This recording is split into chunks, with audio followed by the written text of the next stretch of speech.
Good afternoon, it's John Davis. I'm the one of the owners of Linehaul Central, and I want to thank you for attending this webinar about the hours of service summary indicator. And I'm going to go through the presentation here. We have everybody muted for this webinar. I'll take some questions as we're doing the webinar and answer those at the end. So if you have questions as I'm going through everything, just put them in the questions on the webinar. I'll answer those at the end. And the webinar is being recorded and we'll be sending this out to everybody. So don't worry if I cover something and you go, all right, what did he say? So we'll just go through everything, and there's a lot here. I've learned a lot more in the last month since the last time I did this webinar on handling some of the intricate problems of dealing with the ELD and dealing with what's happening with this hours of service summary indicator. So I want to start with why is all this happening? What is Linehaul thinking with, going to a single ELD vendor, and why are we having this new KI system put in place? What is going on with all of this? And it really started back, for those of you who have been in the system for a while. We were operating under an old FedEx ground DOT number, and then we moved to a different DOT number in 2024. So what happened is we've got too many hours of service violations in the old DOT number. Then we moved to the new DOT number, and the experience continues with too many roadside violations due to hours of service. And that's really what the crux of the problem is that, us as contractors, we're in the system, we keep getting these roadside violations. It keeps making the CSA basic score creep up every month, and Linehaul is just wanting us to change that behavior. That's what all this is about, on creating this KI system to, make sure that the contractors are doing the right things. And it's looking all the way down to the driver level. And that's some of the issues I'm having dealing with the thousands of drivers I deal with Linehaul, is the drivers were doing it a certain way for so many years, and then now all of a sudden this new KI system comes in, and whoa, why are we having this issue now? Why am I having to change what I've been doing to do this new stuff? Well, it's all because of how it is affecting the Linehaul DOT number. So I want to tell you that, so as you're having discussions with your drivers, they can understand the why of why we are here. This is what's been going on the last 24 months under the current DOT number that we operate in. And as you can see, the number one thing that we are having problems with is form and manner and uncertified logs, not able to transfer the logs during a roadside and things like that. If you think about the processes of doing the form and manner, and form and manner is putting in something in the shipment box, putting in the trailer numbers, and certifying logs, it seems easy, but the drivers really struggle with doing that day to day. And I'm going to talk through this and go through some strategies to help you out on what they need to do, how they need to do it, and all that. But looking at this slide here, if we got rid of the form and manner and the driver certified their logs, I mean, you're talking almost 50% of the roadside violations just from correcting that bad behavior. We think about hours of service of going over our 11 and 14 hours and not taking our 30-minute break, and there is some of that, but that's not the main problem. The main problem is the driver not doing what they need to do in the electronic logging device the correct way. So I'm going to go through some of that. With the I'm having discussions with newer contractors in the system that come to us and they don't understand that the motive mandate is quickly approaching for August of 2026. We had Trimble and Omnitrax, and now we're going into a single ELD, and I'm going to answer the why question on that one. Trimble and Omnitrax were sending data to headquarters, to Linehaul headquarters on information from their ELD, and the data was just not what headquarters needed to make good business decisions of what's going on with their contractors. So they tried with Trimble and Omnitrax. They couldn't get the data that they needed to do what they wanted to do in instituting this new KI system. And so they went to a single provider on Motive. So they're getting one source of data from Motive on everything that they need, and that's going to help them make better business decisions on really what's going on with the problem with their DOT number and their hours of service basic score getting out of control on this. So that's the why. If, talking to them about your drivers about changing DOT numbers, okay, you know the why on that. They had too many violations in one DOT number. They were trying to correct it with a new DOT number. They're going to one single ELD to try to manage this program a lot better.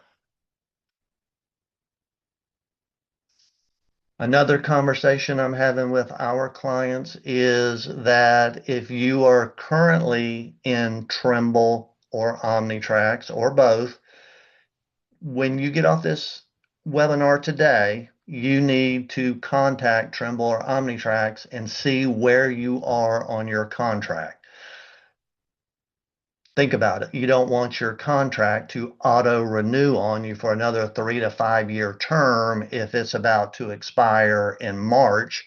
You don't want to get into that situation where it auto renews and you have to be in Motive by August. So I want you to take the time to contact your old provider and figure out where you're on your contract.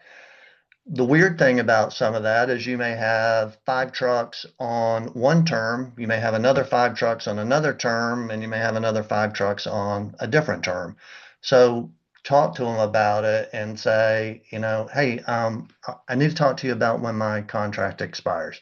Okay, on this group of tractors, it expires on this date, this group on this date. And then you've got to understand that Omnitrax and Trimble have a 90-day cancellation requirement.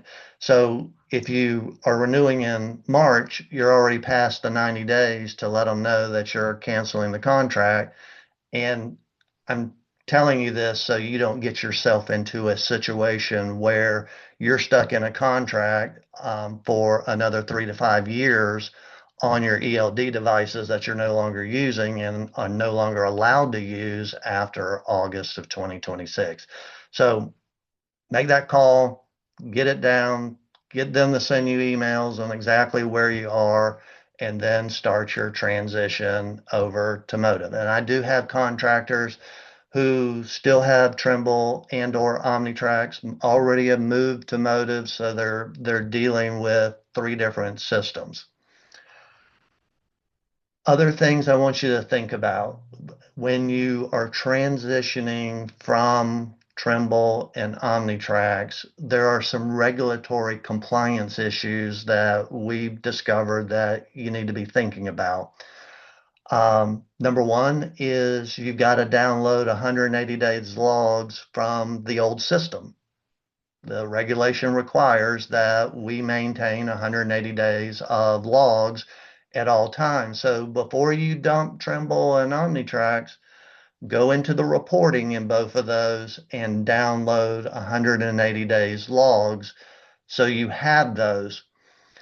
Other reasons you may need that is you have a driver that leaves your operation and then you get into a situation that they're bringing litigation against you or something and they're requiring the logs. It could be an accident. It could be that you fired the driver. It could be an EEOC claim. It could be a number of different things.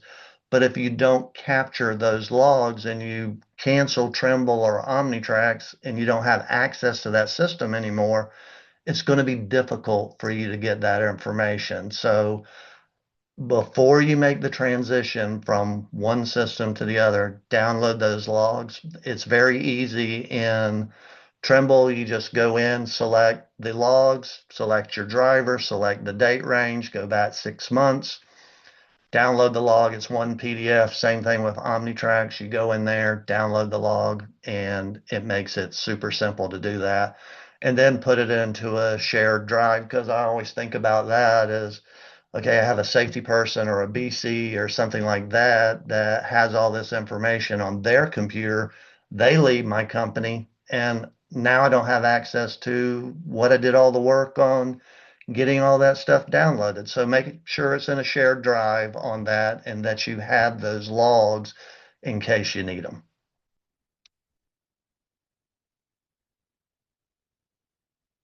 So getting into the hours of service summary indicator, this is a KI system. If you think about the Vetter system, it's very much like the Vetter system. It is a KI system. You as a contractor are being graded on certain things for you to do well. And that's the whole premise of this.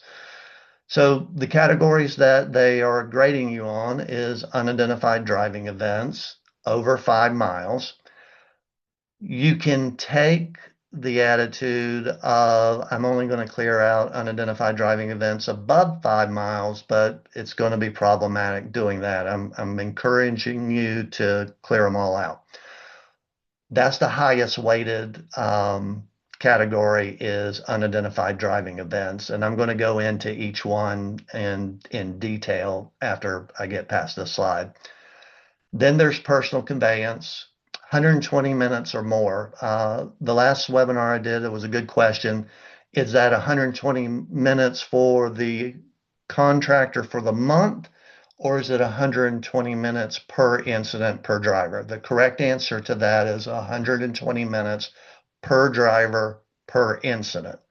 So if you have a PC movement for your operation, anything over 120 minutes will be reported to Linehaul, and they are going to question you on why that move occurred. And I'll cover more detail on that.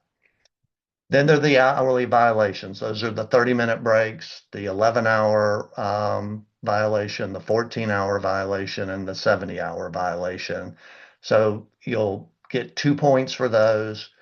Missing logs, that's just from coming from Trimble and Omnitrax. If you've already made the move to Motive, that does not apply to your operation. That's done with on that. And then form and manner is 1 point each. But if you think about your logs, let's say you have a driver that doesn't certify their logs every day. Well, you get 30 of those in a month, 31 on some months. That's 31 points you're getting for one driver. Then you multiply that by the number of drivers you have, and you see where that can snowball on you real quick on that. Biggest question I get is why are unidentified driving events weighted at 5 points apiece? So let's talk about experience on with our customers. We see a contractor with 20 trucks and they are getting 50 to 100 unidentified driving events per day on that. So Linehaul, the reason that they are looking at this is they have found contractors in the system who are not using ELDs, which is a major problem. It's not just a problem on the hours of service stuff. It's a problem on IFTA reporting with mileage. There's a number of problems there, but they're trying to eliminate any contractor that's not using an ELD properly with their contract. The second problem is there are line haul operations that operate as P&D operations. All they do is spots all day. So we have some operations that have been discovered that they go, oh, we're following the 150-mile air exemption. We don't have to have ELDs. So they're trying to close the loop on that. So that you're absolutely clear on this, every single move, regardless of mileage, has to be recorded in an electronic logging device. So your spot driver that's only doing a 10-mile radius, 20-mile radius, and all that has to be in an electronic logging device. Drivers that are doing other stuff, they say, I don't like doing the ELD, or I don't understand technology or whatever. You're going to have to work with your drivers on that to get them to use the electronic logging device properly and make sure that you're not going to get caught on that, because I'm telling you on this right here, if they find out that you're not using the ELD in your program, they're going to OTC on that. That's just going to be automatic on that. So make sure that, especially my spot guys, if you're thinking that you can get away with a 150-mile air exemption, you can't in this system.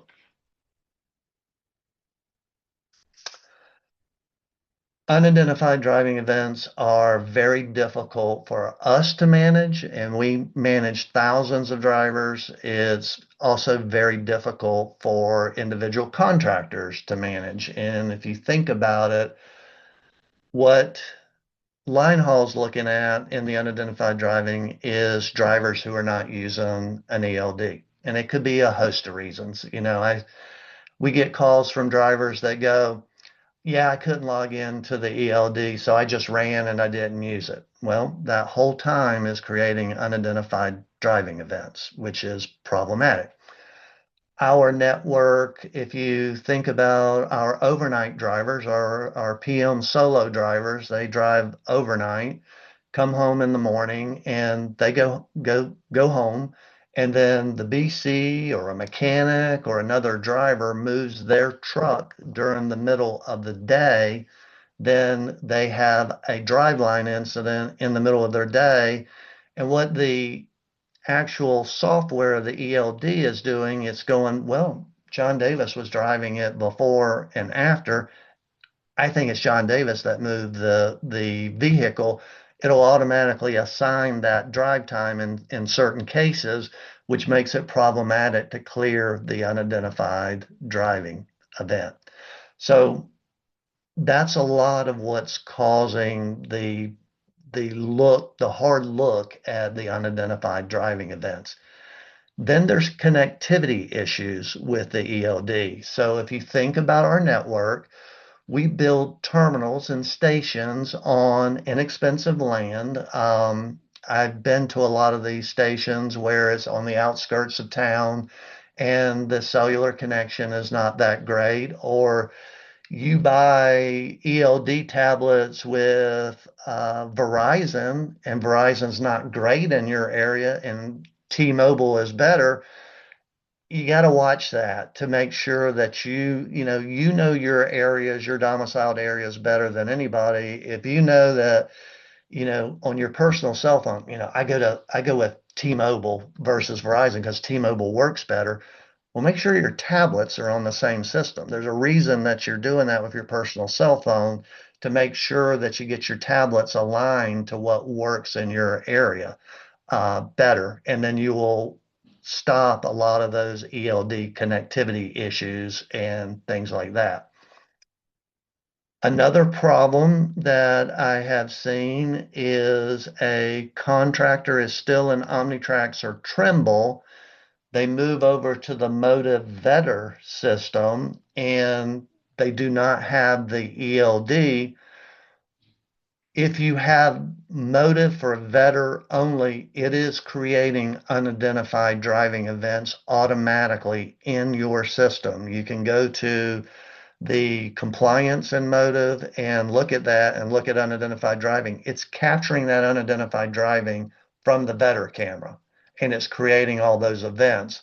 So I want you to be careful of that as you are working in that scenario that you're not getting caught with 400 unidentified driving events in your vetter only motive account, plus whatever points you're getting in from your legacy system of Trimble or OmniTrack. So watch that to make sure that you don't get caught on that. Another thing to be very careful about this, I had this happen with one of our clients this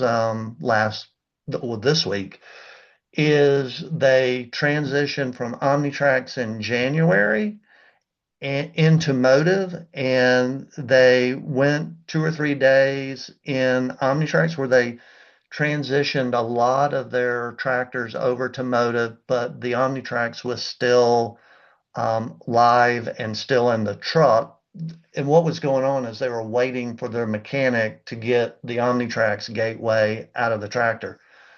Well, what happened to them is it created 159 UDEs and OmniTracks when they were already in Motive. And then they got an email from Linehaul that said, look, you're over the threshold and this is a problem. And then we had to figure out what the issue was. And it was because their legacy system had it. So as you're going through the transition, you go and let's say you've got truck 500100 in the system. Okay, it was in OmniTracks. Now it's gone to Motive. You've got to take the 500100 out of OmniTracks the day you install Motive in it. Don't forget to download the logs and think about getting your driver out of OmniTracks on that. But watch your transition. Just don't leave everything in the legacy system, because the other thing with Trimble is if you leave the drivers in Trimble, same with OmniTrack, is it's creating uncertified logs for you every day because the driver is listed as on duty, off duty in the legacy system. So it's creating all these points problems for you on that. So think about that as you're transitioning over the go. Okay, I'm transitioning these 5 trucks, put in Motive, take out Trimble or OmniTracks on those 5 trucks. I still have my rest in there. And then you'll have a much smoother transition and you're not going to get caught with Linehaul sending you a bad email saying you're failing your KI on that. Here's where the unidentified driving is the managing of this is problematic. Is think about how we operate day to day and the way we have been doing this for years. You've got your driver that's driving on their shift, tractor comes back to the terminal, another driver or a BC or a mechanic, somebody jumps in the truck and they move the truck while the driver's off duty. I talked about that just a second ago. I want you to make a conscious business decision and I want you to put it in writing to your BC managers to say, we are not going to do that anymore. I want you to create a mechanic's profile in your electronic logging device, and I want you to have in your policy that for your managers to say, if you move a truck when you know it's John Davis's truck, he normally drives it, you move it, you have to log into a profile. So I get pushback on that, from contractors going, well, that's just, we're moving trucks all the time. This will just take so much of my time to do this. Well, the business decision is you either deal with it that way, or you're going to deal with it on the back end, clearing out all the unidentified driving events. It's one or the other. It's log into the mechanic profile and do it the right way, or clear it from the dashboard on the back end, and neither one is great on that.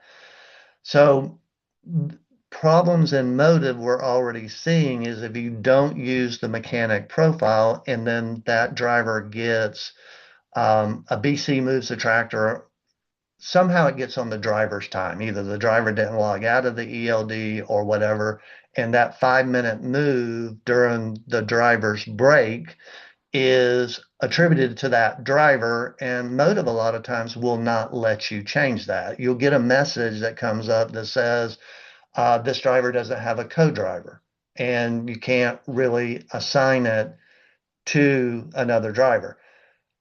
Other events, it'll let you make the move unidentified, and then you can assign it to a mechanic profile.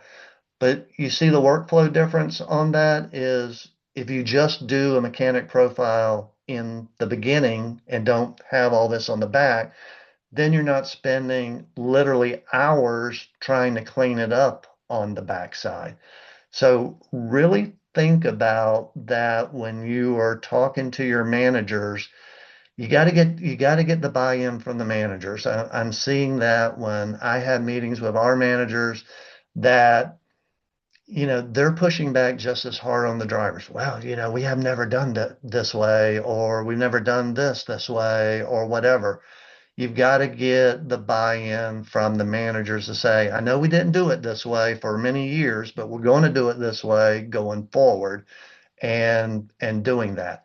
But if you'll get into that, put it in writing to your managers, get them to sign off on it that we're going to use a mechanic profile for all these moves, it's going to really lessen your risk on the back end.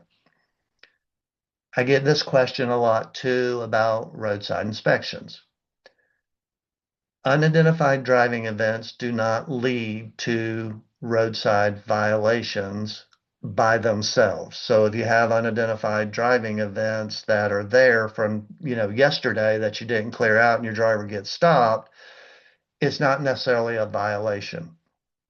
It's clues to the officer that the driver is trying to conceal time on that. So some of the things that drivers can do is they can log into another driver's profile. They can have a mysterious co-driver. They can log into a mechanic profile.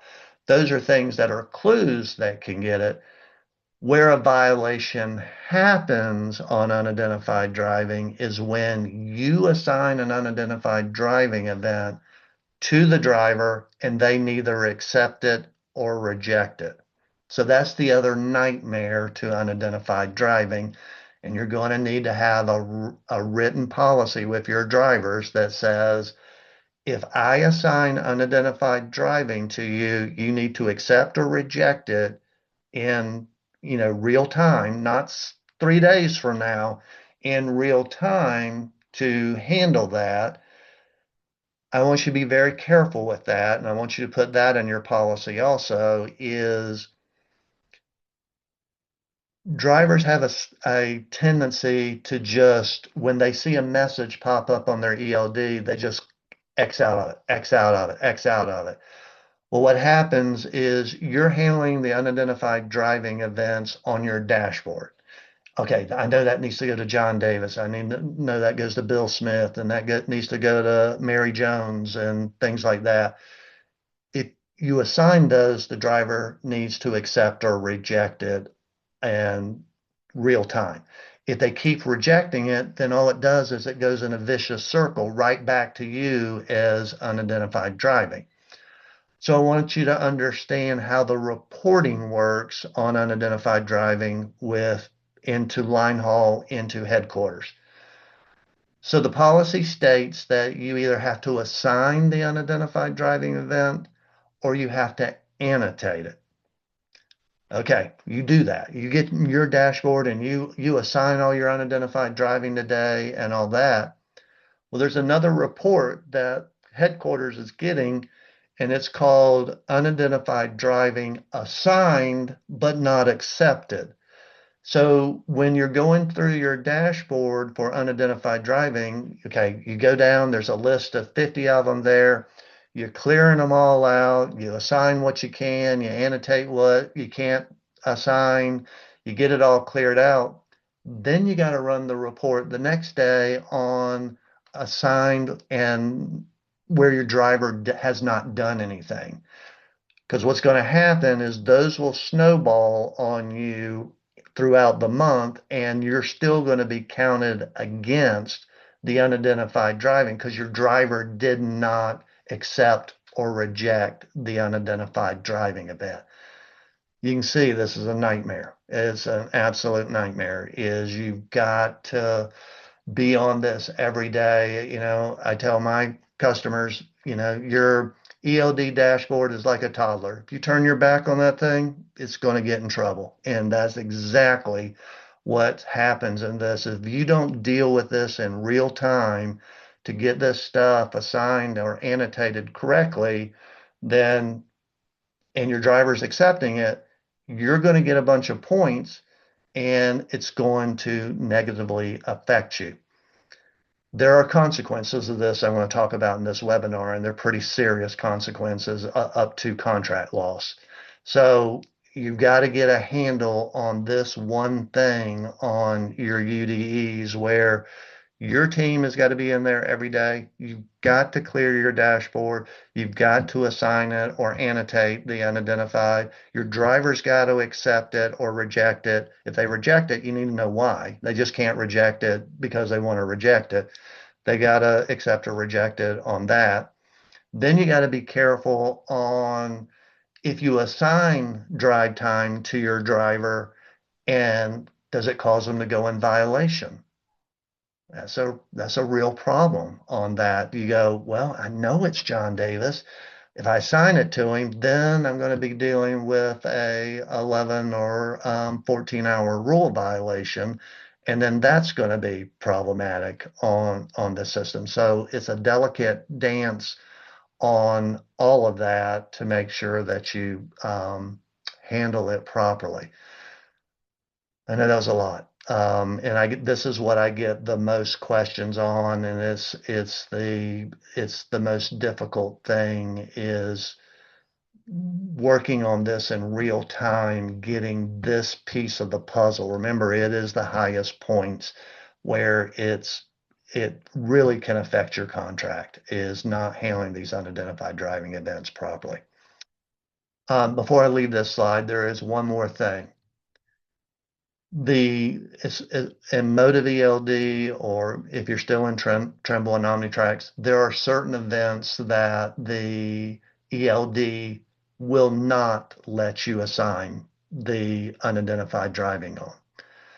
When you get into those situations, remember the rule with Linehaul is it must be assigned or annotated.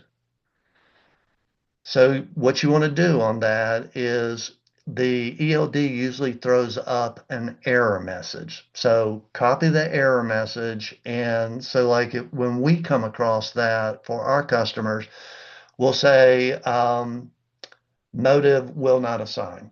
And that is the annotation. And then it removes it off your dashboard. It's not going to get reported to Linehaul because it wasn't assigned to a driver and all that. But you're going to come across those incidents where you try to do everything to assign the event to your driver and it won't let you do that. There's a couple of reasons of why that is happening in the Motive app. If you look at your driver's log, let's say you're looking at the log of the driver and you're trying to assign unidentified driving events for that driver, and you look at their log and you look at the grid, and everything on that grid is gray, the color gray. The drive line is gray, their on-duty time is gray, their off-duty time is gray. That means that the driver did not connect to the truck for that day. The log at the top will also say 0 miles. That's your clue right there. So if the log is all gray and 0 miles, it's going to show that the driver did not connect to the truck. It's going to show their on-duty line. It'll show the drive line. It'll show the off-duty. It'll show back on duty and things like that. But if the entire log is gray, it never connected to the truck. That's what throws those messages on the unidentified driving that says there is a conflict. I cannot assign these unidentified driving events because the driver already has a record of duty status that's all grayed out, and they basically are using their ELD as an ABORD because they didn't connect to the truck. We are seeing that happen most frequently in the contractors that are making their drivers use their cell phone versus a tablet inside of the truck. So I want you to think about that. You think about the cell phone is, okay, they get into the truck. The first thing they have to do is connect to the truck. Okay, I'm connected to the truck. I see the green light. I'm connected to the truck. But okay, you get them out of the truck to do their DVIR and take pictures going around the truck and the trailer. Okay, they're out of the cab now. Or they're doing connection photos with their cell phone. They're out, and then the driver has to reconnect to the gateway when they get back in the truck. I think workflow wise, putting tablets in makes the most sense on that, to eliminate a lot of the problems. And we also have drivers that, we still have drivers on flip phones, that don't have smartphones to even put the Motive app on and things like that. But that's one of the big things that's causing unidentified driving events, and that can be a real issue on that. So, um, Daphne, I'll answer your question just a minute. That's where we're seeing most of the issues on the unidentified. As you get questions, I'll answer those at the end, but this area right here is the biggest area here is on the unidentified driving. All right, back to personal conveyance. This is the second highest. This is 4 points for each incident over 120 minutes. Not 120 minutes total for the month, but 120 minutes per incident. In your operations, you should only have team drivers. Team drivers are really the only people that really need personal conveyance. Here are the problems I see in the network. Give you an example. Terminal 303 in Atlanta, the truck lot is about 5 miles from the terminal. Have drivers that use personal conveyance from the truck lot over the terminal. That is an illegal use of personal conveyance. You cannot do that. That is bad. I have drivers that go from terminal A to terminal B, come back to terminal A, and then they live an hour away and they take a trailer to their town an hour away to Walmart to drop, and they use personal conveyance because they've already used their hours from going from terminal A to terminal B and back to terminal A, and they run personal conveyance up to Walmart to drop the trailer. It is illegal to use personal conveyance from the terminal to Walmart. They can use personal conveyance from the Walmart to their house. They can't do it because they're still under the direction of the motor carrier. So we have some issues inside the network that we've been doing this for years. Okay, I got a tight run today. The truck lot's 5 miles away, but it could take 20 minutes to go from the truck lot over the terminal. Driver used personal conveyance to do that. That's illegal. Don't do that.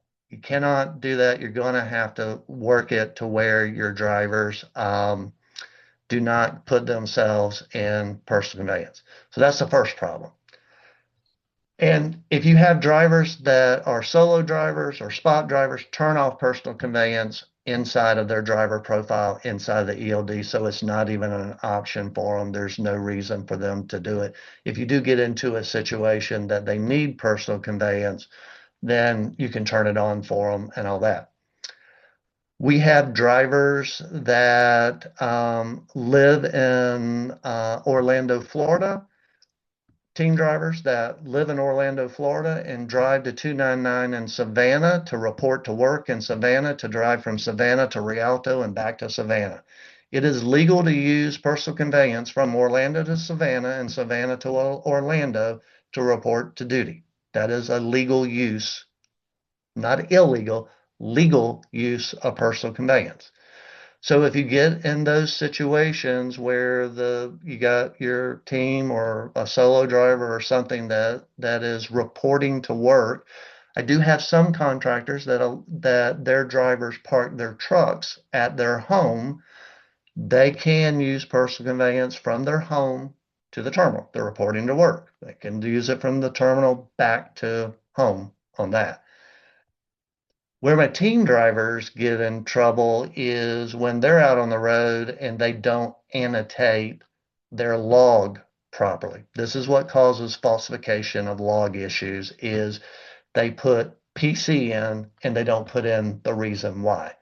So for your team drivers, putting in PC and then the reason why. PC dash going to the store. PC dash going to, the casino.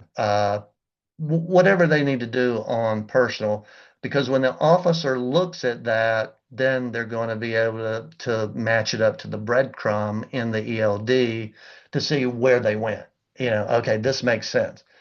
But if they're using PC on Interstate 40 in Memphis and they keep going towards Texarkana through Arkansas, and let's say they pick up and, think about on the roadside, what's the first question the DOT officer asks? Driver, where are you coming from? Where are you headed today? Well, I'm coming from Memphis and I'm heading to Texarkana. Okay, perfect. If I see PC on Interstate 40 and he's still coming from Memphis to Texarkana, you're going to get a falsification of log violation on that. And you cannot do that. So if you see these, and this is what Linehaul is looking at, and that's why it's 120 minutes. They're asking you, okay, if I have a team driver that's just going to the store or laundry or to a hotel or whatever, that's not 2 hours of driving. But if they see it and the log looks like they're driving down the interstate going towards whatever their destination is, you're going to get the points against you and you're going to get in trouble for that. And it's going to be issues.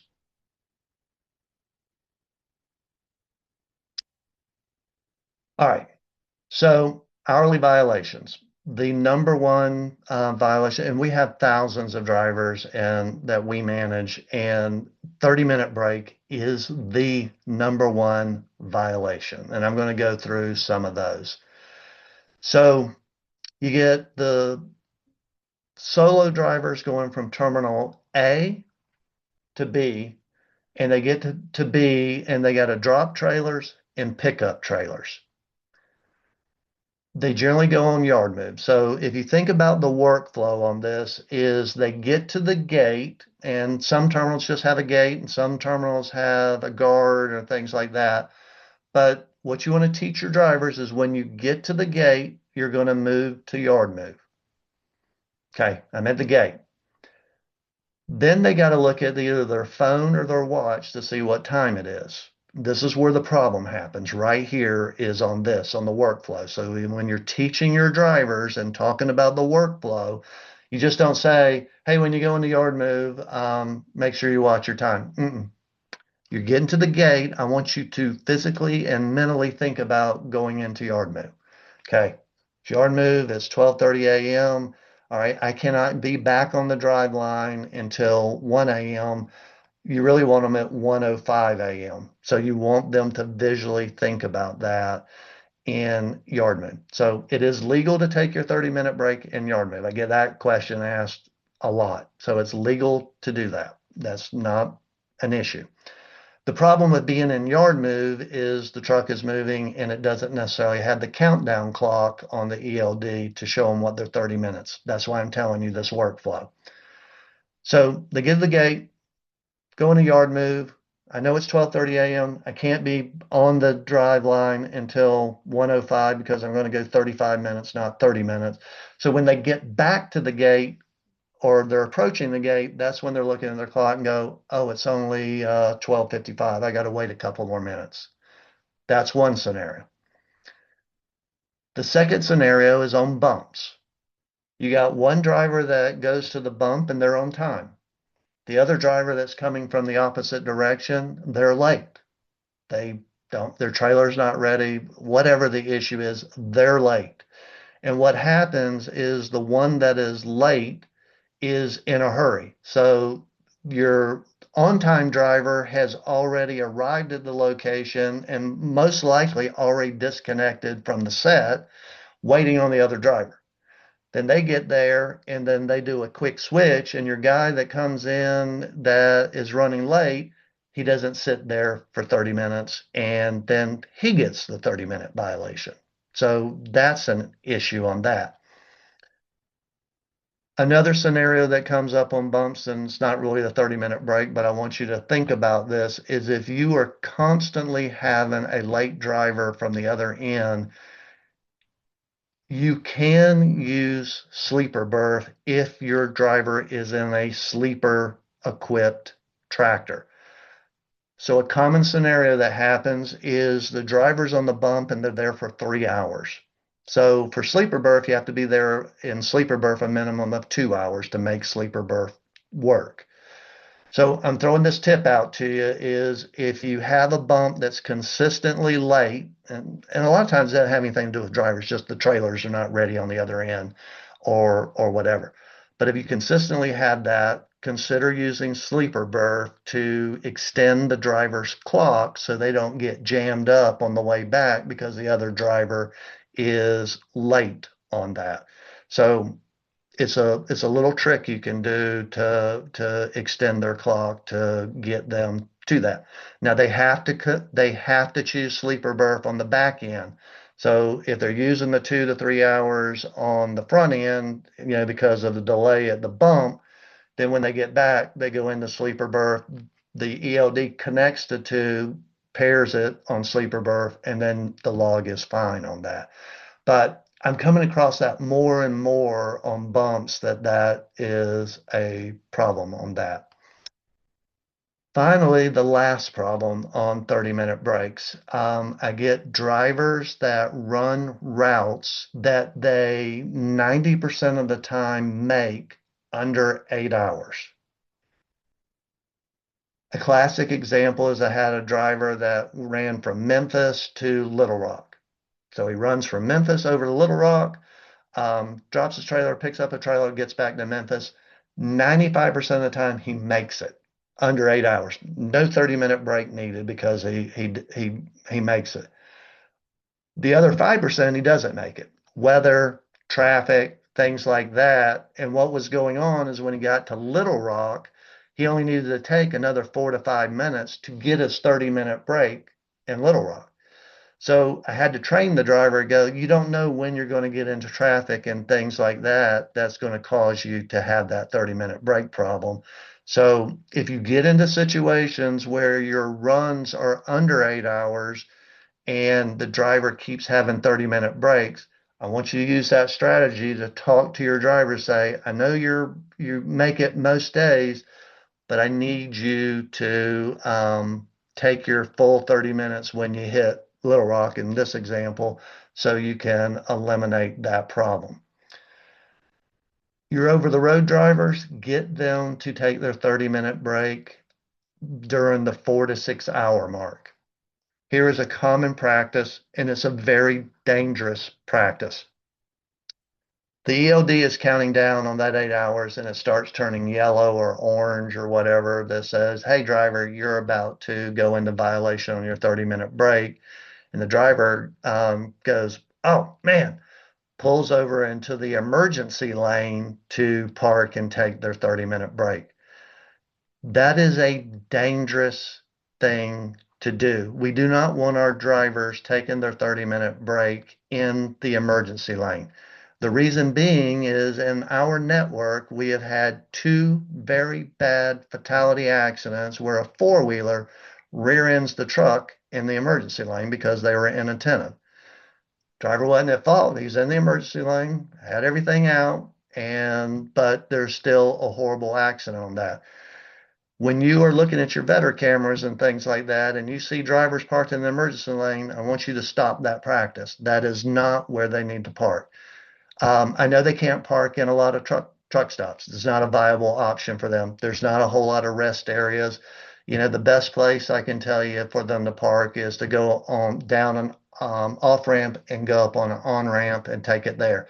That's even problematic because there's a lot of states that say you can't park on the on ramp, but I dang sure don't want them in the emergency lane at all and taking a 30-minute break in the emergency lane and getting someone killed or them injured or something like that. So don't take your 30-minute breaks in the emergency lane and that they do that. So I know that was a lot, but that is the number one problems that I see on the 30-minute break. And line haul is starting to get just serious as a heart attack with drivers on this. I've already got one driver that has been permanently disqualified out of the network for having three 30-minute break issues in 1 month. Line haul manager just was done with him, and that was it. He's gone. He's not coming back. So this is where I'm talking about is use these strategies right here on figuring out the behavior and the workflow so your drivers don't get into these situations with the 30-minute break. I'm mentioning this. This is one of the categories in the KI, the Hours of Service Summary Indicator on missing logs. A lot of y'all have probably received emails from Linehaul that says you have missing logs from Trimble or OmniTrack. It's usually when the Linehaul office was closed, Sundays, holidays, things like that.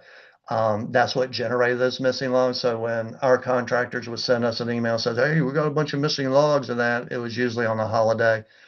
All of that will disappear once you transition over to Motive. Once you get to Motive, that situation you don't have to worry about it anymore. It's not going to be an issue. It was a reporting issue. What I said in the beginning of this webinar that was causing that is it didn't report correctly through the line haul transportation management system, their dispatch system, so to speak. And that was what was causing that. So if you are currently in Trimble and OmniTrax and you're getting those emails, those points will be counting against you on that. But generally, all you have to do is log into Trimble or OmniTrax and go, "Oh yeah, it was Sunday. My driver didn't work that day." You email the log to Linehaul, and then that should take that off of your point system on that. But once again, once we transition, that won't be an issue.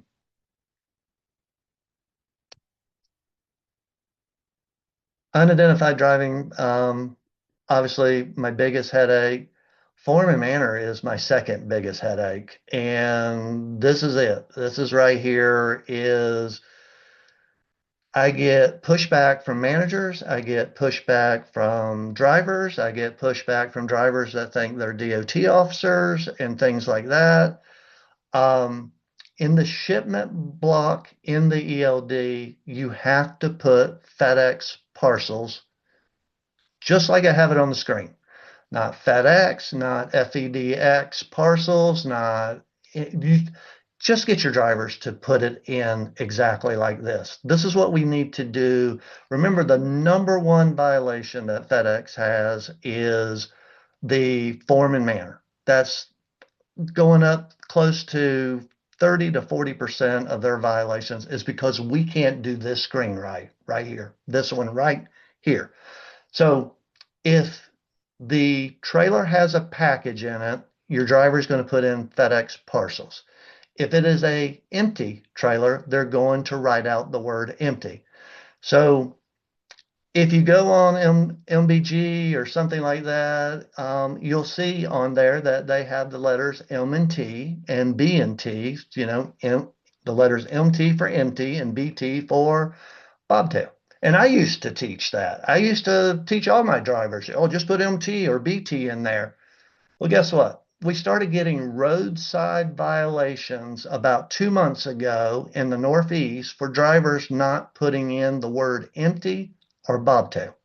I am not kidding about that. Those the officer didn't know what BT or MT meant. And so now I'm teaching all my drivers and all my managers to say, we're going to spell out the word empty and we're going to spell out the word bobtail. That's it. You're going to put one of those three things in the shipment block. And then for the trailers, you're going to put in the trailer numbers. And then if there's no trailer, put in bobtail. That's it. That's all you got to do to put in there. Then the craziest thing that I deal with is drivers not certifying their logs. So here's the myths in the system. Well, I'm a line haul driver. I'm exempt from certifying my logs. That has been told to me over 100 times. I am not kidding about that. That is just one of the crazy things that is said is I am not required to certify my logs because I work in this network. That is false on that. So make sure that your drivers are certifying their log every day. This is another one that's going to snowball on you if you don't deal with this. And I see it over and over where you got 80% of your drivers that certify their logs every day, and then you got 20% that never do it. And it's crazy.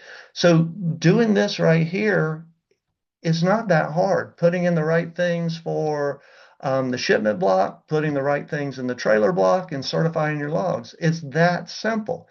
But what I keep seeing consistently with the contractors is they will have 200, 300, 400 issues. So the shipment block is empty, 1 point. Trailer not entered, 1 point.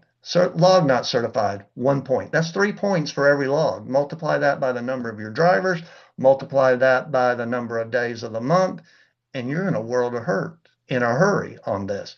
So I really want you to work with your drivers to say, especially on the FedEx parcels, and I'm having some crazy things happen. I'm having driver meetings, and I had a driver ask they didn't know what a parcel was.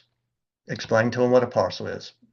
Give them this cheat sheet. We'll be happy to send it to you on this to say, this is what you need to give to your drivers and say, follow this. But really work on your drivers to be consistent across all your drivers. If you got one or two drivers that just keep putting FedEx or X or the seal numbers or whatever, talk to them, say, that is not acceptable. I want FedEx parcels in that block, and that's what you're going to do. I get a lot of pushback on this. John, that's too many letters for them to put in. You've got to make the business decision. Are you going to fall in line and do it, or are you going to push against Linehaul and say, I'm not doing it that way? I'm telling you, with the KI system, it's not going to go well for the contractor if they take that attitude. So make sure that you just talk to your BCs, talk to your drivers. Everybody's on the same page. Everybody knows what to do. Put it in writing, and this is how it's going to be from now on until something else changes, because we know that'll happen. Certifying logs. The last thing I'll say on that is I want you to talk to your drivers and your managers about this. Pencil whipping the certifying the log is not the right way to handle that. The right way to handle that is driver. You are a professional driver. You need to review your log for the day. Okay, I look at my log and I see, yep, that's right. That's right. Oh, they had assigned a couple of UDEs to me. I accepted that. Yep, that's right. Then they certify the log. They are certifying that it is a true and accurate legal record on that. So when you're training and talking to your drivers about this stuff, make sure they understand that. Just don't certify the log and be done with it. They really have to look on that. A lot of my BCs, one of the other things they're doing is they're spending time with their drivers with the tablet to teach them how to properly do that. Sitting down with drivers, taking a tablet out, logging in and going, okay, driver, before you certify your log, here's what I want you to do. I want you to go to today's log, look at it. Here's how you scroll through it, review it, and then hit certified. We have video training for our drivers. It's great, but I find that if you also do that hands-on one-on-one, your BC or lead driver with the other drivers, again, I get a lot of pushback from drivers. Oh, I'm not good with technology. I don't understand this. We're well past that. They're just going to have to get on board with it and teaching them the tricks. And that's what I see these BCs do when they are one-on-one with their drivers, is they're teaching them the tricks. And the best way they're doing to teach them is they go through it and do it, and then they hand the tablet to the driver and says, "Now you try it." And they do it and oh, and you can see the light bulb go on with the driver going, I get it now. I get how to do that now. And that really changes a lot of what the problems are here that you're seeing on this screen. When you get over to Motive, if you transition to Motive or you're already in Motive, they have a driver walkthrough that's going to help you eliminate some of this issue. So on the screen here, you can enable this, and what it does is it changes the software on the ELD that the driver has to do certain things before they can get to the on-duty line.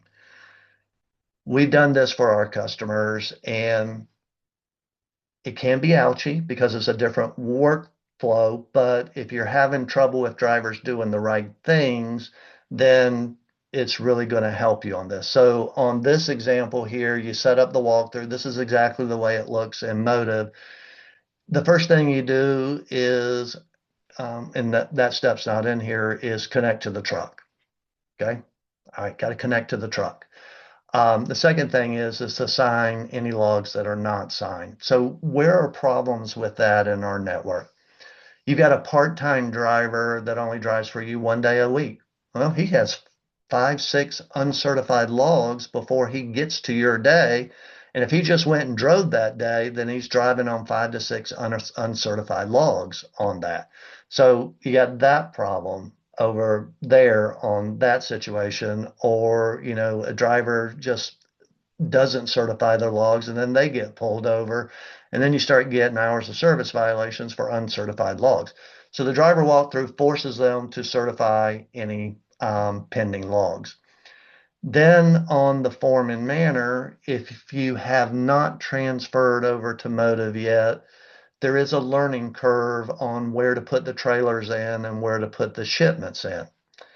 So if you put this driver walkthrough in is after they certify any uncertified logs, then this comes up and they don't have to hunt and peck for it. It just shows up on the screen so that they put their trailers in. Now, one of the problems we discovered is right here, you see it's blue to add trailers. Motive software will not let the driver go forward unless there is a trailer put in right here. Notice there isn't anything in the shipment document. So the driver can put in a trailer, leave this blank, and complete the walkthrough to go on duty. So that's problematic on the shipping document. You're going to have to look at that from your compliance dashboard. When you see that, it'll say form and manner issues, shipping doc missing. But that's what's going on with the walkthrough, is the walkthrough does not force the driver to put in the shipment document. We've asked Motive behind the scenes, the heads of Motive, to see if they can correct that to make it an absolute required field. So hopefully in the very near future that we can make that happen. But build your walkthrough, do all this. The other thing about the walkthrough, and where do you find that in the Motive app, is in the settings all the way to the bottom, and it's under driver app. You hit driver app, and then you'll see driver walkthrough. You hit driver walkthrough, and then you hit new, and then you build it. And it's just drag. You just drag the boxes over to the walkthrough and then look at the preview and make sure it looks right. The secret to the walkthrough is the building the walkthrough is sort of like building a pre-trip inspection for your DVIR. You build it, but then the second step, and I see a lot of contractors miss this, is you've got to assign it to your drivers. So if you have an operation with 150 drivers, don't we all? Um, then you've got to put your drivers first in groups because they may be operating out of different terminals. Okay, I got a group for Atlanta, I got a group for Charlotte, I got a group for Hattiesburg, I got a group for Greenwood, Olive Branch, you know, all over. And then the driver walkthrough will allow you to assign groups. So you're not going through a bunch of drivers and assign it one at a time. If you have 10 or 20 drivers and you only work out of one domiciled terminal, then just make one group. Say it's the Olive Branch group. And then all your drivers are assigned to that group. Then you assign the driver walkthrough to that group. So you build the walkthrough, step one, and then you assign it to your drivers, step two. And then step three is the fun part. The drivers will push back on you and go, I don't like this. I do not like that I can't get to the on-duty line on this. So you may have to make some adjustments. It could be that the driver's not connecting to the truck and doesn't know how to connect to the truck, and you're dealing with that. It could be that you choose to have the driver, one of the blocks that you can put in the driver walkthrough is review all unidentified driving events. The driver goes, I don't have time to do that. Some of the walkthroughs I've seen from contractors, it will say, connect to the truck, review unidentified driving, um, do your certification of logs, update the log form, do a pre-trip inspection, do this other thing, do a post-trip inspection at the end of the day. Think about your driver's workflow and think about how it affects them on that. You know, open up, download the Motive app on your smartphone or, iPad or your Android device and play with it. Make you a driver in your program and then see what the experience is to get to the on-duty line. It'll give you some understanding of how the walkthrough.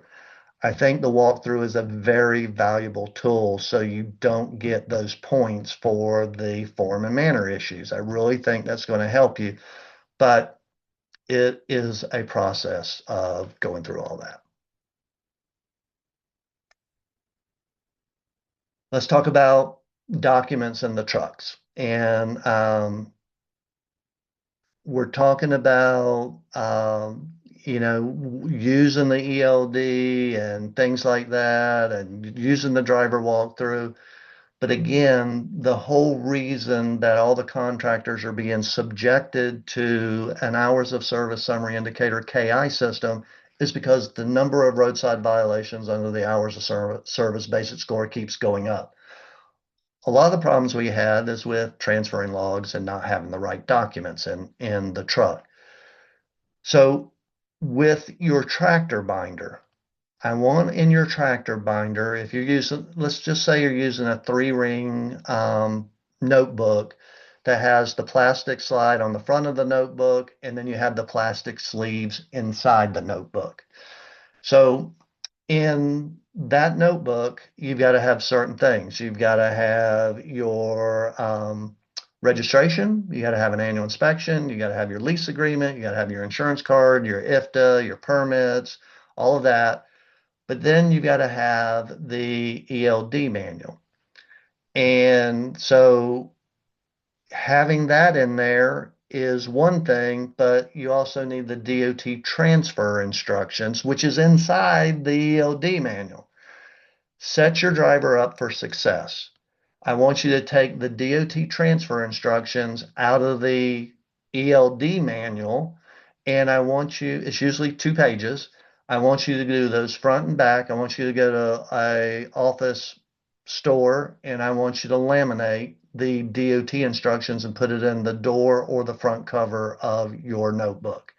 Make it easy for your driver to get to those instructions. If it's buried in the ELD instruction manual, they'll never find it. But It's a violation if they don't have the ELD instruction manual. It's a violation if they can't show the officer if there's DOT transfer instructions. And it's a violation if they don't have ELD malfunction instructions. So to get number 3 done, on the front of your binder, you're going to have what to do after an accident, and you're going to have what to do if there is an ELD malfunction. So that's simple. If you have an ELD malfunction, you are to call the BC within the same day. The regulation states within 24 hours, but if it happens to this afternoon, then you should expect a driver to call you immediately, go, "Hey boss, my ELD is not working. What I need to do," and all that. That's key. The last thing you got to have is 8 days of blank logs in that notebook. So think about your notebook. You've got your plastic sleeves in there. The only log that you can use is the one that's in the Linehaul office. You cannot use the one from the truck stop. You can't use the J.J. Keller one. You can't use any other logbook other than the one in the Linehaul office. So go into the Linehaul office, go to the white file cabinet in the corner there in the bullpen. I want you to open the top drawer, and I want you to get one of those books out and then put it in one of the sleeves in your tractor on that. So in that book, you've got that, your ELD instruction manual, the DOT and transfer instructions are laminated. You got your ELD malfunction instructions on the front of the notebook, and then you got a whole book of blank logs in the back of the notebook. That's all great. Still got to train the driver on where all that stuff is. On, okay, driver, here is our notebook. Here's how it's organized. Here's where all this stuff is, and here's how you get to it. Because it's not up to the DOT officer to figure it out, it's up for the driver to figure it out. So if the officer says, "I need to see your DOT instruction manual," and he goes, "I know it's around here somewhere," and all that, your officers do a famous thing. Driver, don't worry about it. As soon as the DOT officer says, "Driver, don't worry about it," you're getting a violation. That's code for ticket right there. So make sure that you set up your binder so that you understand what they need to have on that. One last thing on binders. If you're using the plastic sheets, you've got your cab card registration as number 1. You've got your annual inspection number 2. You got your insurance card. You got your IFTA. You got your lease agreement. You got your permits. You got your ELD manual. You got your DOT transfer instructions and all that. I want you to put in the very front sleeve of that notebook a table of contents on that. And then take a Sharpie marker and mark your pages behind that table of contents. Number 1, cab card. Number 2, annual inspection. Number 3, I want you to put a black binder clip, see if I can show that on there, on the front of the notebook. I want you to think about a DOT stop. Driver still stays seated, belted in. They take their license, med card, put it up under the black binder that's on the front of the notebook. They hand the notebook out. The officer looks at it. He has their CDL, he has their med card, opens it up, table of contents, moves to a couple of pages. That's good, that's good, that's good. That is a totally different stop than the driver looking for everything. Totally different stop. So set your driver up for success by doing your tractor binders the same way. I do see some contractors that use the zipper binders and things like that. Those are great too because it keeps everything inside of it. But you do want to organize it. You do want to make it easy for your drivers to find these things, and you do want to be successful on roadside. Falsification of logs is another cause of the hours of service. So, the last screen I talked about, there's a bunch of violations associated with that, which you're going to get under the hours of service violations on the new KI. Falsification of logs is going to get you on the radar for violations on the KI. Number 1 problem I see with falsification of logs is the screen on the left with the JK. I cannot tell you how many logs I look at that the driver tickles the keyboard with a bunch of random gibberish. And when you see that with your driver's logs, that is not acceptable. That is not proper annotation. You've got to use the annotation on the right The good thing about Motive is they have a lot of built-in drop down, drop and hook, fueling, pre-trip, post-trip, and things like that. That helps a lot with doing the right thing. But the driver I see that tickles the keyboard or comes up with this different stuff that it doesn't make any sense is going to get them in trouble. When you're teaching your drivers, you're teaching them about the roadside inspection. So what's going on with all these falsification of logs and this, the officer cannot verify the driver's story. Remember the first question when the door opens. Driver, where are you coming from and where are you going? Coming from Memphis, I'm going to Texarkana. If there's annotations that, he was supposed to be fueling at a certain place, but there's no documentation of that, or it's not annotated correctly, or he's got PC and it's not annotated correctly, or he's using adverse conditions not annotated correctly, then it becomes a false story. That is what's going on. That question of where are you coming from, where are you going, the story better match. So as you're teaching and training and mentoring your drivers, if you're looking at a log and you can't make heads or tail of it, you dang sure know the DOT officer can't do it. And so what happens is the really bad thing about this right here is it's generally an out of service issue. So not only does your driver get a ticket, then they're placed out of service for 10 hours. So, okay, Linehaul's saying, where are my trailers? Well, my driver got placed out of service on that. So not only do you have a KI issue, you got a safety issue, but you also got a service issue. And a lot of it is because the drivers do not do a good job with annotation of their logs. So really, really work with them on that as you're looking at logs, trying to get that problem solved.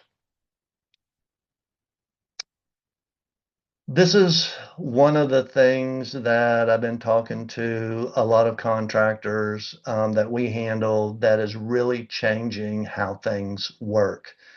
I'm having a lot of meetings with BCs, and we think about this. If you think about our network, we lose a driver and we hire another driver from another contractor. Okay, I need a driver for tonight. Driver comes from another contractor and they start with us and we put them in the truck and we think they know what they're doing and that they know how to do everything.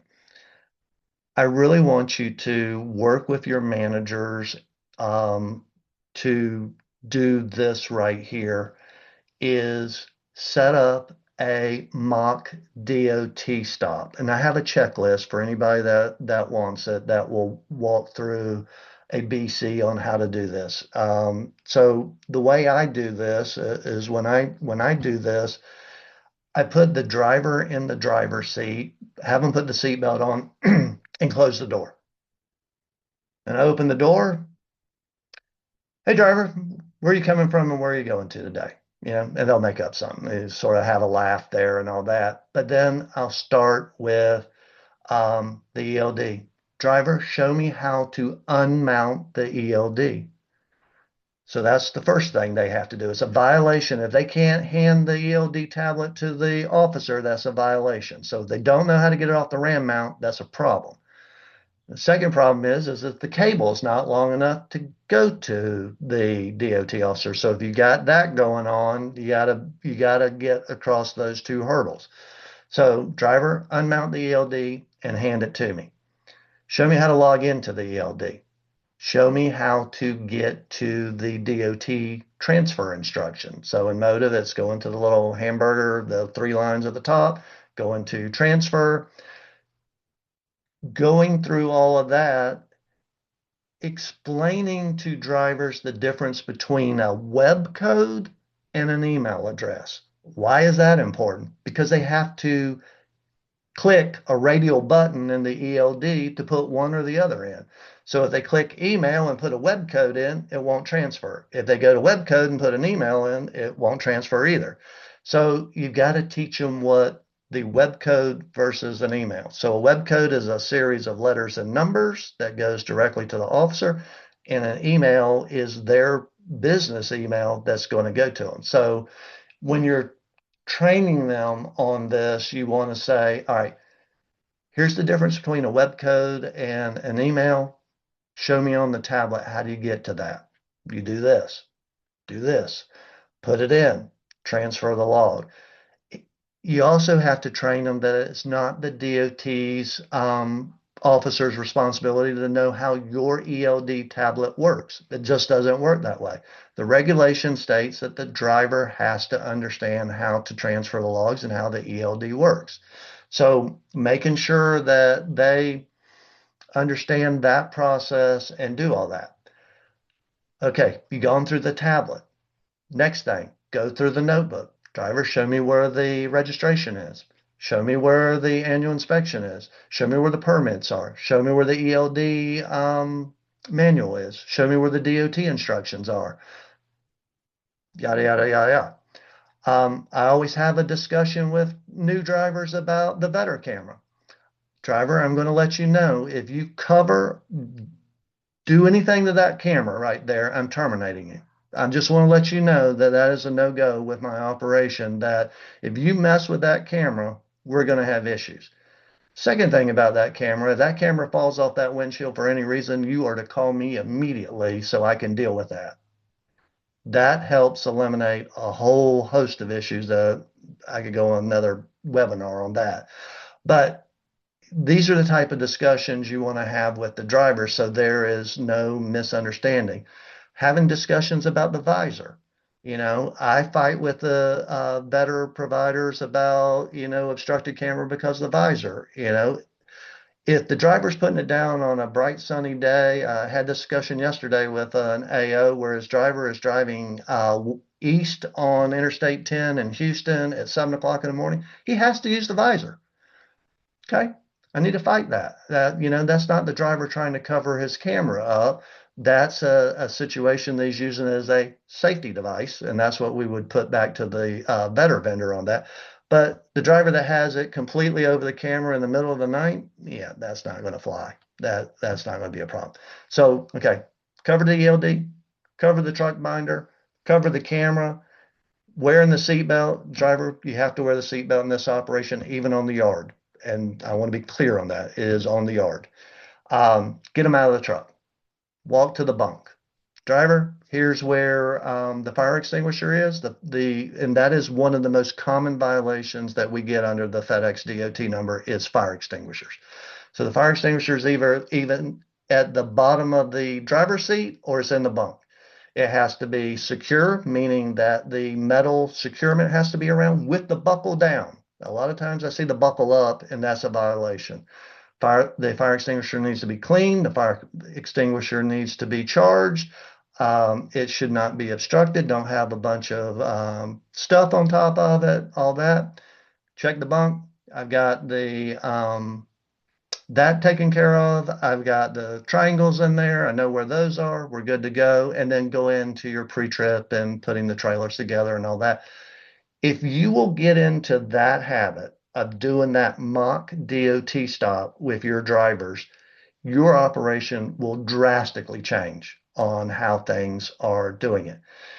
If you think holistically about the training, we have required onboarding training, monthly training, we have curative training, we have all this stuff. If you think holistically about that and all the FMCSA regulations that they've got to know and all this, that's really not what we need to focus on. If you'll focus on this mock DOT instruction and teach them the 8 or 9 things that they have to do correctly, you'll get 99% of your safety right there because the driver understands how the things work that they're required to use in your operation to do that. And if you'll really focus on that, you won't have these hours of service violations. You won't have these form and manner issues. You won't have a lot of these issues that you're suffering through. And, we get like I said, we hire drivers from other contractors thinking that they know how to do things. Don't assume that. We hire managers from other operations. We think they know how to do things. Don't assume that. Build this system right here. This is going to be the biggest change to your operation right here is doing this mock DOT. I'm going to mention data queue challenges. We do this for our clients and a couple of myths in the system. I get some line haul managers that will tell contractors that you cannot do a data queue challenge. That myth is false. You can do it. Um, if you go to dataqueue.fmcsa.gov, you can set up an account. There is a public account and then there is a driver account. Um, Doing the data queue challenges is easy to set up. It's very difficult to execute on this. So I'm going to talk a little bit about this is I get a lot of contractor managers that'll talk to me and go, my driver did a full pre-trip inspection before they left 303 in Atlanta. They got pulled over and the tire was flat. So I have my pre-trip inspection. I need you to go do a data queue and get rid of it. Doesn't work that way. The roadside inspection from the DOT officer is documenting the condition of your tractor at that minute of that stop. That's all it is. It doesn't have anything to do with what happened during your driver's pre-trip inspection. It doesn't have anything to do with anything that is up to that before that stop. Now, you do want to have good pre-trip inspections. You do want to make sure they're checking equipment so you don't have defects on your equipment and things like that. But just because you can do a data queue challenge is the hard part is actually doing it. I mean, I have a DOT officer with 30 years of experience, and I see what he has to do those challenges, and it is a process. It is definitely a process. But a couple of key things that when your driver gets pulled over, this is what we do. We get the vetter footage. I want to know what was discussed between the driver and the officer. One of two things are happening during the stop. Either the driver is having a bad day or the officer's having a bad day on that. But the vetter video will let you know what's going on. I had a driver out there in the last year. He got pulled over in a work construction site doing 10 miles over the speed limit. Highway Patrol in South Carolina jumped up on the passenger door and said, "Good afternoon." And the driver pulls his sunglasses down, peers over to the officer and says, "What the hell did you pull me over for?" And it was a 3.5 hour stop. The officer took his truck apart in that work zone, and it was a horrible day on that. So talk to your drivers about that on roadside. It's manners. Yes, sir. Yes, ma'am. No, sir. No, ma'am. Whatever you need. But get the vetter footage. And then the other thing is if you have any defects, get pictures of the defect. I had that happen with another contractor a couple of days ago where they said the hubs were leaking. The driver got out of the truck with permission from the officer and says, "Let me take a picture of the hub." Took a picture of the hub. It really wasn't leaking that met the standard.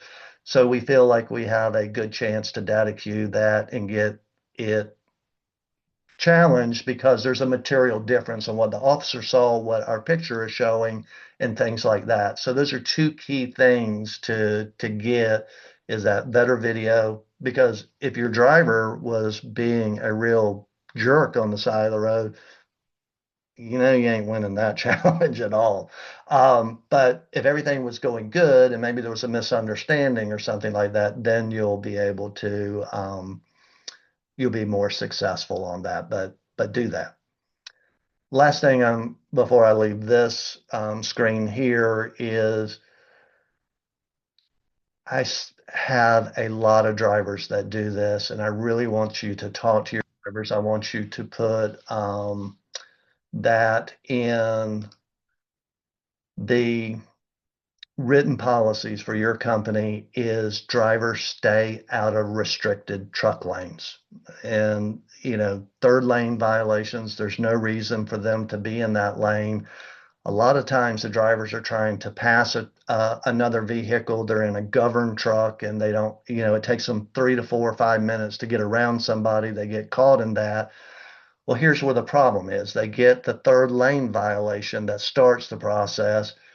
Then, depending on the driver's attitude, could be some more issues there. Then their license and medical card comes into play on that, and then their hours of service. Coming back around to hours of service on that issue is, if you hadn't been in the third lane in the restricted truck lane, you wouldn't have been pulled over at all, and then we wouldn't be dealing with the hours of service violation.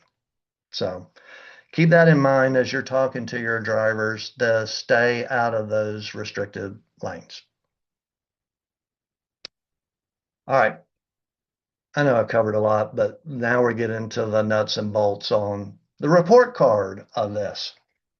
I want you to think about the hours of service summary indicator as a KI scoring system, just like the VETR system. So what's going on and how this is going to work is you are getting points throughout the month that you either need to fix or deal with your drivers. So if you think about your month, let's say we are in February, and from the 1st of February, if you went into your dashboard, how many unidentified driving events do you have? 5 points for every event over 5 miles. I'm telling you, as what you want to do is you want to clear everything out. I don't think you need to be in a habit of going, oh, that's over 5 miles. I'll leave that over there, because I don't know if that's going to change in a month. So what I want you to do is get in the habit of cleaning out all the unidentified driving events in real time. You can't do it on the last day of the month because there's slow reporting behind the scenes that it's got all those events from the first part of the month. Then you're going to get stuck with a very high indicator score that because you didn't do anything for the month. So what you're going to have to do is have your manager every day go in and clean out all of the unidentified driving events on all that.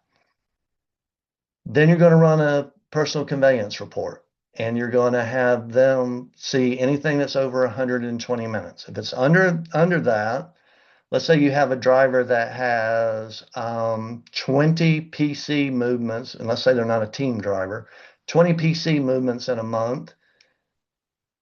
Is it because they're going from the truck lot to the terminal? Okay. It's not going to get caught on the KI indicator, but if your driver gets caught on roadside and it becomes a falsification of log and they put out of service, it will come to the indicator on hours of service violation. So watch the PC stuff, run your PC report, and make sure you have a good understanding on that, because the line haul managers are pushing back on contractors about PC. Then on hourly violations, you're going to look at the hourly violations. And again, the most common one I see is the 30-minute break. You're going to be working with your drivers on the 30-minute break and dealing with whatever the issue there. I gave you some strategies on that earlier in this. Use those strategies to try to solve the 30-minute break. There are issues with routes. There are some routes that probably need to be reviewed by line haul engineering because it's virtually impossible for the driver to make the route happen. So I don't see it very often, but I have found it a few times. If you got a driver that's on a dedicated run and they're always at their 11 hours, it's either a route problem, delayed trailer problem, or your driver is slow. I say that, but it's one of those three problems. So look at those when you're looking at your hourly violations, but you want to deal with your hourly violations in real time. Also, think about the driver and their workflow. If you're dealing with an hourly violation, let's say you make you can fix it. They left themselves on duty and all that. You've got to do it in real time to get the driver to accept it because they can only see 8 days of their logs on their ELD. So if you wait until the end of the month to go, oh, by the way, I need to clean this up and all this, it's going to make it harder and harder for your driver to deal with that violation. And again, of course, you want to deal with the violation in real time because you don't want them to get stopped on the side of the road and get the violation because it's in the ELD. Um, Missing logs. If you're in Tremble and OmniTrax, you're just going to send in the log that's missing. That'll solve that. If you're in Motive, don't worry about it. And then the form and manner, put the hammer down. FedEx parcels, empty, bobtail, trailer number, bobtail, and certify their logs. You just got to do it. So as you clear everything out, then you want to figure out your math. So it's the total points. So it's 5 points for each UDE, 4 points for each personal conveyance over 120 minutes, 2 points for every hourly violation, 1 point for form and manner for everything. You add up all your points, and then you look at your settlement and see what your dispatch miles for the month were. So you take all your points, divide it by the dispatch miles. That's going to give you a fraction. You multiply it by 1,000. The only reason you're multiplying it by 1,000 is to get a whole number. The passing score today is a 10. That's the passing score. If you are a 10 or under, you pass. If you're above a 10, you're going to be asked to do a letter of assurance here in the next couple of weeks. It's already happening. So if you have 2 months in a row, you're probably going to get an OTC. So I just want you to know that that's the point calculations on this is understanding what your mileage is for your contract and clearing out as many points by the end of the month. But don't wait until the end of the month. I'm trying to be as clear as I can on that. Don't wait until the end of the month. You want to do it daily. And then this will tell you what your score is. Linehaul is going to change the scoring to go down. So the idea is as a large percentage of contractors meet the 10 to pass, then they're going to lower it to 9. Okay, then they're going to get a large group of contractors that get to a 9, then they're going to move it to an 8. Remember, they're trying to get their hours of service basic score on their DOT number to go the opposite direction. And this is how they're going to do it. So today, as I do this, you got to have a 10 or under. You don't want to be at a 10. Same thing with, on your better KIs, you don't want to be at a 4.9 on speeding because one event could throw you over the 5 to make you fail on that. So if you're already getting emails from Linehaul and you're going, what in the heck are they talking about? This is what they're talking about. So look at your mileage, add up your points. Think about if you have more than one system. You just came off Tremble or OmniTrax and you're going into Motive. Oh my God, there's probably a bunch of events in the old legacy system. I need to go clear those out and get that done. So think about those type of things as you're coming up with the points on that. Then on your safety results summary report, I want to tell you this. Number one, I want every contractor that can hear my voice to get their SRS report on the 20th of every month. Contact your line haul manager. I know some of you review this information in Spotlight and through your MyGroundBiz account, but I want you to get the full report from your line haul manager the 20th of every month. It's usually done by the 15th to the 18th of the month. So put on your calendar to get it the 20th of every month. Every hours of service violation that goes against your record is 34 points on that. So that's why if we're talking about hours of service today and all the strategies I talked about on, making sure that we get all this stuff done, if your driver gets that roadside violation just on hours of service, it's going to be 34 points against your SRS report. So we're going to get our SRS report on the 20th. We're going to review it fully on the 20th, and we're going to see what we have, and then you're going to understand that every hours of service violation is 34 points against your safety record. All right, so here's the big deal right here. It's from what I'm hearing, and this is John Davis speaking. This is not official FedEx mandate or anything. This is what I am seeing that is happening in real time with our 130 plus contractors on this. If you don't clear out the points from the things out of your ELD and you go above that 10 on the HOS threshold, Linehaul manager is going to force you to do a letter of assurance, number one.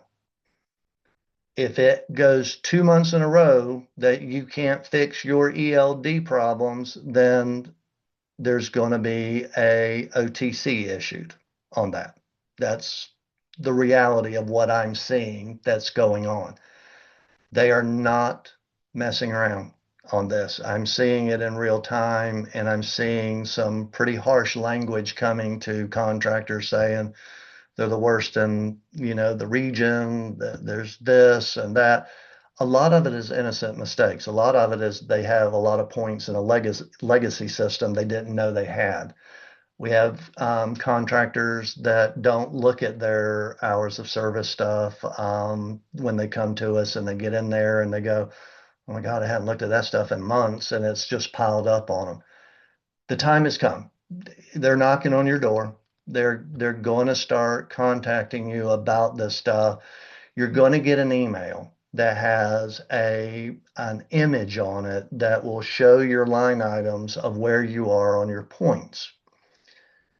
If you get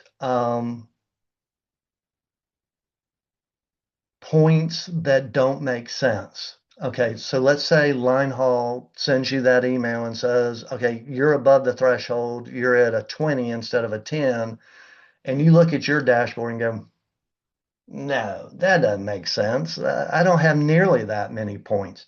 There is a reporting issue that could be going on behind the scenes. So Linehaul came up with a email address called eldexceptions@fedex.com.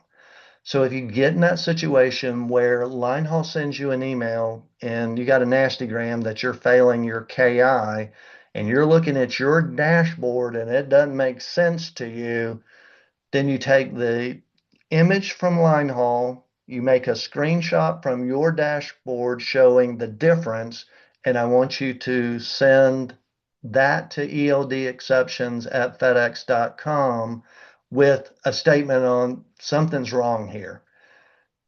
I've had to do that a few times where I get it and the Linehaul manager said my contractor had 1,400 UDEs, and I'm looking at it and we hadn't cleared out the day before and there was like 20. I go, does that make any sense?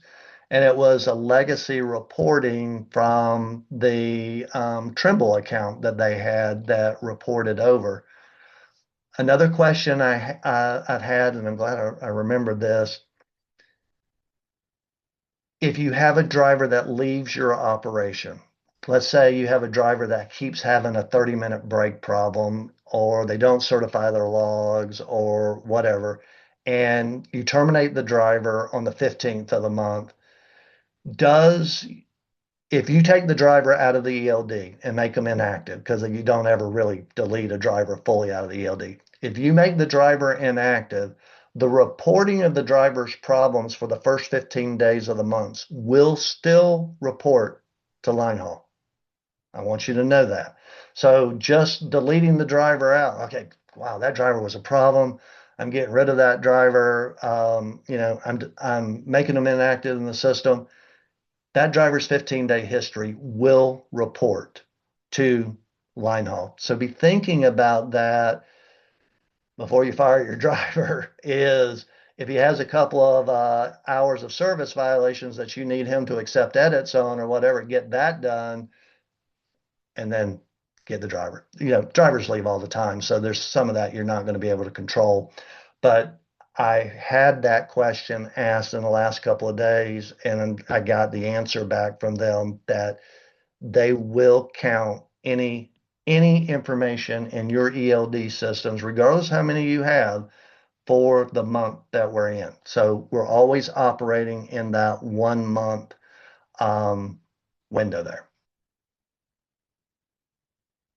All right. I know that was a lot. I've got some questions here somewhere. All right. Yeah, Daphne, when you said that that on the tablet you use connections on the unidentified driving events. The tablet does cause its own unidentified driving on its own. It's absolutely crazy that it happens, and it's just aggravating because it does that. But it's a lot of connectivity issues. We got the cell phone issues at the terminal. We've got the issues out on the road where we got issues on that. Um, Things like that it can be problematic. But you're absolutely right on that. Um, When in yard move, is that automatically calculated toward the break period? So a 35-minute yard move is considered the break. No need to go off duty or sleeper berth. The answer to that is correct. If you're in yard move on that, then you're good. I will tell you a little trick with motive. In the United States, under the motive ELD program, they do not have a speed limit set for yard move. Your driver can be in yard move at the terminal and go drive 65 miles an hour in yard move. The secret that you want to do is you got to go through motive support. I suggest going through the chat feature in your dashboard and tell them that you want a speed limit. What most contractors do is set a speed limit of 20 miles an hour, which is what we had in OmniTrax and Trimble and all that. It is not set by default in the Motive software. So make sure that you contact Motive support and say, hey, for my operation, I want this. Um, Good question on that. Does the 2 hour period in sleeper berth automatically start the split sleeper and stop the clock, or does the driver have to toggle that? Um, the secret on the split sleeper berth is number one, you got to be in a sleeper tractor. Can't do it in a day cab. That's number one. You got to go on the sleeper berth duty status at least 2 hours. And the driver thinking is it's a 2-8 split or a 3-7 split. So if they're 2 hours, and you can use this not only on the bump that I talk about, it can be on a trailer delay at the terminal too. That can be used also. So you've got to do the sleeper berth in two, and then if you're already in motive, if you do sleeper berth for the following 8 hours, motive knows that that is supposed to do that. We used to say that it stopped the clock, and that's sort of what it does when you take the first half of sleeper berth. It seems like it stops the clock and it extends the 14-hour out. It's it doesn't stop it forever. It gives the driver about a 4 hour window. If you actually do the math and do it a lot, it's really giving your driver about 4 more hours on sleeper berth and all that. But it's one of those tools we have available in our system because we have so many sleeper tractors that, okay, I arrive in Dallas and my trailer's not going to be ready for 3 hours. Line haul coordinator says, man, it's going to be 3 hours before we get that thing done. Oh, great. Go in the sleeper berth. I got 3 hours there. They're saving their clock doing that. And then when they get running and all that, when they take their break, the second half, they don't have to take a full 10 hours. They're taking, if it's 3 hours, 7 hours. And then those two go together and go, okay, you now have your break and you keep moving on that. So there's some tools on that, setting up some strategies. I've talked to some contractors about there's a thing in trucking called route optimization. if you got dedicated lanes, whether it's a bump or whether it's a dedicated lane from terminal to terminal, you want to figure out where your fueling is. Are you fueling at the terminal or you're doing this? Is it better to fuel in another state with higher IFTA rates because you're going to play that game? You're doing your own IFTA. Um, Using the sleeper berth in that route optimization could be great because I know I have one out west. One goes from Denver, one comes down from Billings.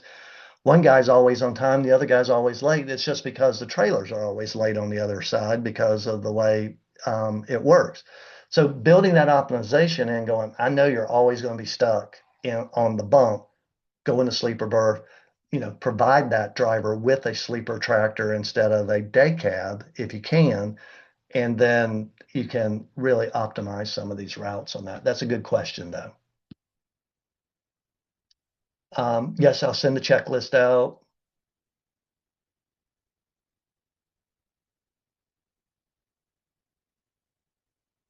Okay.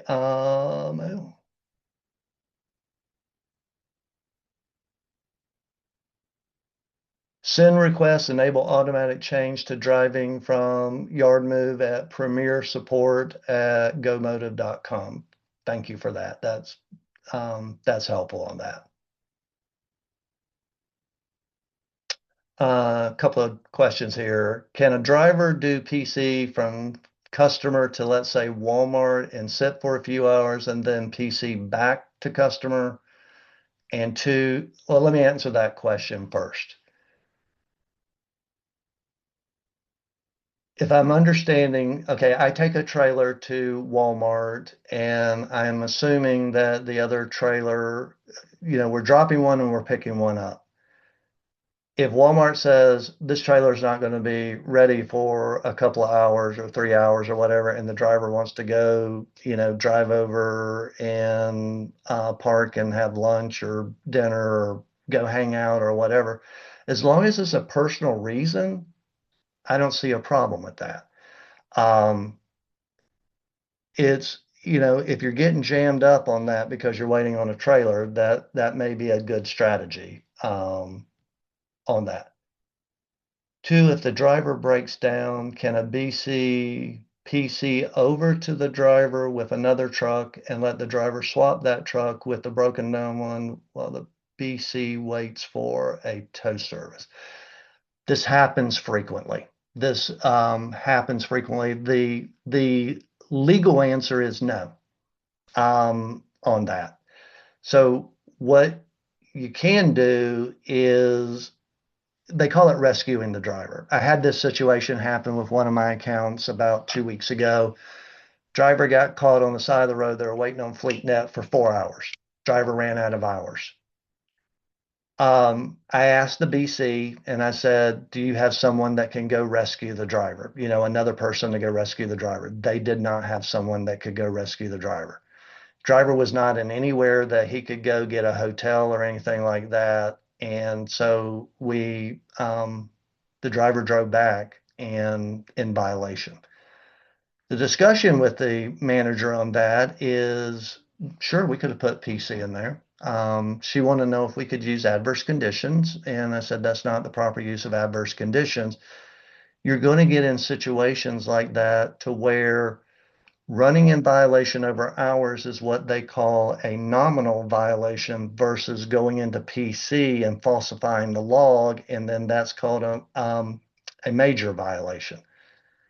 It's not comfortable for everybody. It's not where we want to be on that, but you're going to get into situations where that happens, where your driver gets stuck on the side of the road like that. They run out of hours, and you either got to make the business decision, go to a truck stop and take your break, um, you know, get a hotel, whatever, or rescue or run in violation, but you don't want to put yourself in a situation where you're going to get yourself on a falsified log.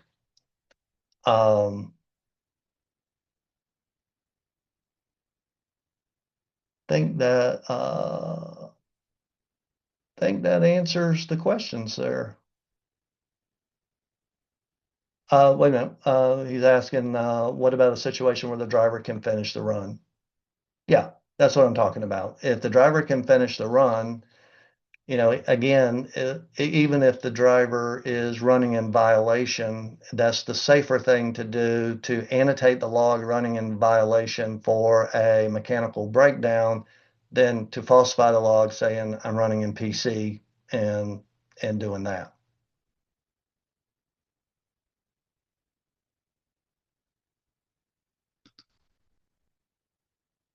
Okay. Um, but the BC is in PC. No, here's the thing you got to ask yourself on this. The BC is operating in the course and scope of the motor carrier. That's the key to this. So what is the BC doing? He's going to go rescue your truck. He is working in the course and scope of your operation under the motor carrier. So he cannot use PC in that situation. So the BC would have to have their own hours running up to that. That's what happened to that other contractor I was telling you about is that we were talking and going, do you have somebody who can go get this driver now? And they go, I don't have any drivers with hours to go do that. That's what happened in that situation. So no, the BC cannot use PC. And I know I covered a lot. I thank you for attending. If you don't want to do anything that I said in this webinar, you call us and we'll handle it for you. That's what we're here for. And I do this webinar every month. Like I said, this is recorded. Please send this to your managers and your BCs and have them review it and go through this stuff and work on your written policies about form and manner and all of your processes and things like that to get it in place. It's going to be a bumpy ride. We're going through some transitions where we have legacy systems. We're going into motive. We have the transition of learning motive. The drivers are having to learn it. Your managers are having to learn it. You're having to learn from the administration dashboard on all this. The next 2 or 3 months through this transition are going to be bumpy. So you know, the best thing I can tell you is to stay ahead of it on your dashboard and then make sure that you understand that your managers and your drivers are on the same page with you. I really appreciate your time today. And again, next week, if you want to join me, we're going to be going over maintenance programs and it'll be it'll be good. So thank you for attending and till next time.